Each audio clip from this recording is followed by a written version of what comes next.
Under the Affordable Care Act, more Americans will have better access to colonoscopy, a major tool in preventing colorectal cancers. The next question is, who really needs it? We always say the most common symptom for colon cancer is no symptoms at all, because polyps don't give you any symptoms. And so a lot of people avoid colonoscopy. It's estimated more than half the people who could benefit from the screening skip it.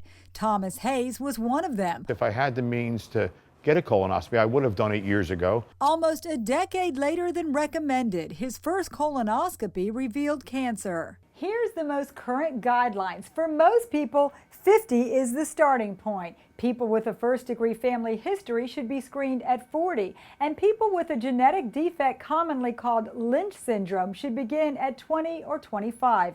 Anyone who suspects symptoms should consult their doctor. If you had symptoms, they would be things like bleeding, pain, changes in bowel habits. You could have changes in your menstrual periods, but all of those things are actually infrequent, and those things show very advanced cancer. Most people don't have any symptoms at all, and that's why it's important to know your family history and get the right screening. Better late than never, Thomas found. During a colonoscopy, doctors look for polyps. If they find one, they remove it, preventing cancers from ever forming. Thomas was told by his surgeon that his cancer was already at stage 2. He said, "You're just lucky it didn't go nowhere. It stayed where it was."